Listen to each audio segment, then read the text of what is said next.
औज़ु बिल्लाहि मिनश्शैतानिर्रजीम बिस्मिल्लाहिर्रहमानिर्रहीम। अस्सलाम वालेकुम दोस्तों, मैं हूं मोहसिन रज़ा और आप लोग देख रहे हैं virtual student support services YouTube channel. दोस्तों, मैंने 2 और नए चैनल भी शुरू किए हैं, जिसमें एक टीचर्स ऑनलाइन है, जिसके ऊपर मैंने आपके जो मुश्किल सब्जेक्ट हैं उनके लेक्चर्स रिकॉर्ड करके रखे हैं। उसके बाद जो दूसरा मेरा यूट्यूब चैनल है वो की टू सक्सेस है, जिससे आप बहुत कम वक्त के अंदर बहुत अच्छी मिड टर्म की या फाइनल टर्म की या ग्रैंड क्विज़ की तैयारी कर सकते हैं। दोस्तों, इन दोनों चैनल्स के जो यूआरएल हैं आपको स्क्रीन पर भी नज़र आ रहे हैं और इस वीडियो के डिस्क्रिप्शन में भी मैंने ऐड कर दिए हैं। तो मेरी तमाम दोस्तों से गुजारिश है कि जिन दोस्तों ने अभी तक मेरे ये चैनल सब्सक्राइब नहीं किए तो वो जल्दी से ना सिर्फ सब्सक्राइब कर लें, बल्कि उन चैनल्स के ऊपर जो कंटेंट अवेलेबल है आप उससे भी ज़रूर फ़ायदा उठाएं, क्योंकि वर्चुअल स्टूडेंट सपोर्ट सर्विसेज में मैं आपको असाइनमेंट्स, जीडीबी और क्विज़ के हवाले से रहनुमाई करता हूं। इसी तरह टीचर्स ऑनलाइन के ज़रिए मैं आप लोगों को लेक्चर फराहम करता हूं और की टू सक्सेस में मैं आप लोगों को एग्ज़ाम की तैयारी करवाता हूं। दोस्तों, आज की जो हमारी वीडियो है वो MKT501 मार्केटिंग मैनेजमेंट की जो हमारी असाइनमेंट नंबर 1 आई हुई है उस हवाले से है। तो चलिए हम सबसे पहले जो है अपनी इस असाइनमेंट की रिक्वायरमेंट्स को देख लेते हैं। इसमें है cost are one of the factor determining the price of the product as well as the revenue and profit of organisation. Let assume ABC company is manufacturing concern producing auto part. Following are the cost incurred by the company in the month of June. इसमें rent है 1 lakh, material consumed है for production 5 lakh, wages हैं इसमें 5 लाख की, इसमें power है 1 लाख की, इसमें ट्रांसपोर्टेशन है 50,000 की, इसमें equipment maintenance and general upkeep है 50,000 का और the company revenue is the 20 lakh. Company का जो रेवेन्यू है जून का वो हमारा 20 लाख है। ये तो हमें कुछ इन्फॉर्मेशन दी गई है। From this information we have to calculate, हमने क्या चीज़ें कैलकुलेट करती हैं। First of all we have to calculate the fixed cost and variable cost from the given provided information. हमें जो इंफॉर्मेशन दी गई है उसमें से हमने फिक्स्ड कॉस्ट कैलकुलेट करनी है और वेरिएबल कॉस्ट कैलकुलेट करनी है, और साथ ही जो है हमने सेग्रीगेट करना है कि which item is related to the fixed cost and which item is related to the variable cost. तो इसके बाद हमने कैलकुलेट द टोटल कॉस्ट, हमने टोटल कैलकुलेट करनी है टोटल कॉस्ट। उसके बाद हमने कैलकुलेट द प्रॉफिट और लॉस। अगर कंपनी को प्रॉफिट हो रहा है तो हमने प्रॉफिट कैलकुलेट करना है, अगर लॉस हो रहा है तो लॉस कैलकुलेट करना है। Provide all this information calculations in your solution file. हमने सारी कैलकुलेशन सोल्यूशन फाइल में देनी है in the form of table provided below. और जो हमें फॉर्म दिया गया है, टेबल फॉर्म दी गई है, उसमें नो एक्स्ट्रा डिटेल रिक्वायर्ड, हमने कोई एक्स्ट्रा डिटेल नहीं देनी। इसमें हिंट दिया गया है 3 are fixed and 3 are variable, यानी कि जो हमें इंफॉर्मेशन दी गई है उसमें 3 जो आइटम हैं उनकी कॉस्ट जो है वो हमारी फिक्स्ड कॉस्ट है और 3 आइटम ऐसे हैं जिनकी कॉस्ट जो है हमारी वेरिएबल कॉस्ट है। ये तो है हमारा क्वेश्चन नंबर 1 या first requirement of this assignment. इसके बाद है क्वेश्चन नंबर 2। अब क्वेश्चन नंबर 2 क्या है? Base on the calculation in requirement number 1, हमने ये जो क्वेश्चन नंबर 1 के अंदर सारी कैलकुलेशन की है उसको हमने बेस बनाना है। And consider that the company is in the same profit और loss state for the last 1 year, कि कंपनी जो है पिछले साल के दौरान नफ़े के अंदर है या नुकसान के अंदर है। Now determine that which one of the following 4 categories does the company fall in. और फिर हमने ये जो नीचे 4 दी हुई हैं, इकोनॉमिक प्रॉफिट है, इसमें नॉर्मल प्रॉफिट है, इसमें लॉस मिनिमाइजिंग है और शट डाउन है, कंपनी इनमें से कौन सी कैटेगरी के अंदर फॉल करती है।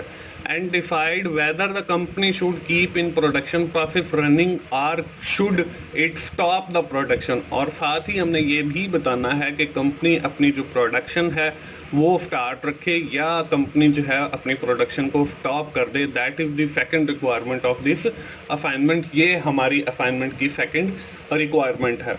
अब हमने बढ़ते हैं इसके सॉल्यूशन की तरफ।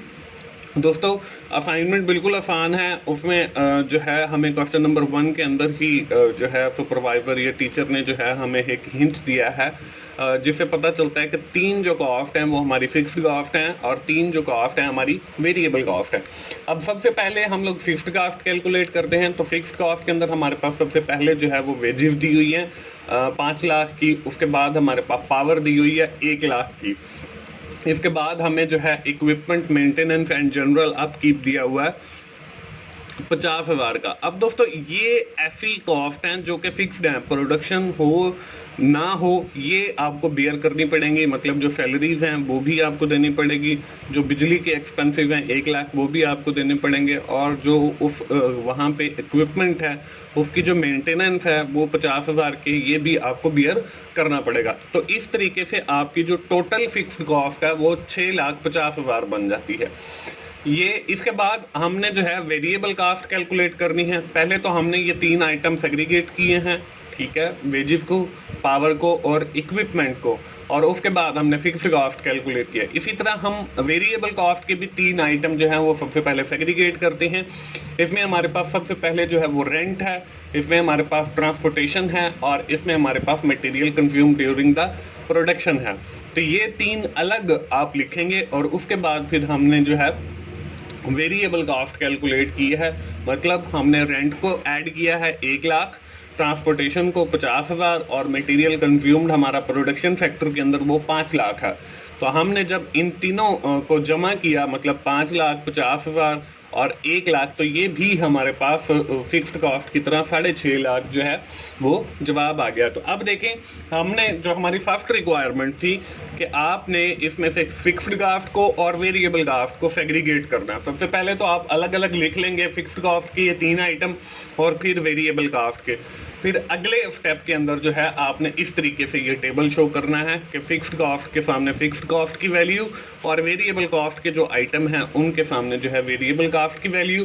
फिर आपने टोटल फिक्स्ड कॉस्ट कैलकुलेट कर लेनी है और फिर आपने वेरिएबल कॉस्ट कैलकुलेट कर लेनी है।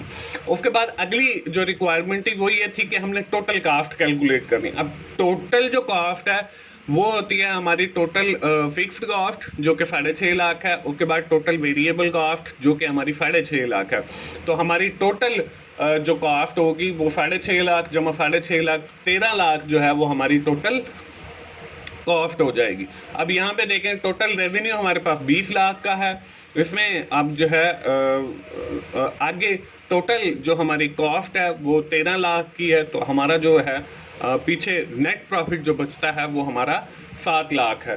तो इस तरीके से हमने फिक्स्ड कॉस्ट निकाली, फिर हमने वेरिएबल कॉस्ट निकाली, फिर हमने जो है टोटल कॉस्ट निकाली, फिर हमने टोटल रेवेन्यू में से टोटल कॉस्ट को माइनस किया तो हमारे पास जो 7 लाख जवाब आया है that is the net profit of the company. इसका मतलब ये है कि कंपनी जो है वो प्रॉफिट के अंदर जा रही है। इस तरीके से हमारी जो रिक्वायरमेंट नंबर 1 है इस क्वेश्चन की, इस असाइनमेंट की, वो कंप्लीट हो जाती है। इसके बाद आता है क्वेश्चन नंबर 2। अब क्वेश्चन नंबर 2 के अंदर उसने हमसे 2 समझ ले चीजें पूछी हुई हैं। एक तो ये कि कंपनी जो है वो किस कैटेगरी के अंदर फॉल करती है। तो कंपनी जो है वो इकोनॉमिक प्रॉफिट अर्न कर रही है, ये बात आपने लिखनी है। दूसरी बात उसने हमसे ये पूछी थी कि कंपनी को अपनी जो प्रोडक्शन है वो कंटिन्यू रखनी चाहिए, रनिंग रखनी चाहिए, या कंपनी को अपनी जो प्रोडक्शन है वो स्टॉप कर देनी चाहिए। तो इन दिस सिचुएशन कंपनी जो है वो इकोनॉमिक प्रॉफिट अर्न कर रही है, तो इसका मतलब ये है कि कंपनी को अपनी जो प्रोडक्शन है वो जारी रखनी चाहिए। तो इस तरीके से हमारी जो रिक्वायरमेंट नंबर 2 है वो भी कंप्लीट हो जाती है। तो दोस्तों ये थी हमारी असाइनमेंट MKT 501 मार्केटिंग मैनेजमेंट की। मैं आप लोगों को फिर कहूँगा कि आप टीचर्स ऑनलाइन पर ज़रूर जाएं। उसका URL आपको नज़र आ रहा है www.youtube.com/teachersonline4u। वहाँ पे मेरे अपने रिकॉर्डेड लेक्चर्स अवेलेबल हैं, आप उनसे भी ज़रूर फ़ायदा उठाएं। और इसी तरह आप की टू सक्सेस को भी विजिट करें, वहाँ पे जो मटेरियल अवेलेबल है आप उसे बहुत कम वक्त के अंदर जो है ऑलमोस्ट 1 घंटे के अंदर अपना मिड टर्म का पोर्शन और 1 ही घंटे के अंदर आप फाइनल टर्म का पोर्शन जो है वो कवर कर सकते हैं और सीख सकते हैं।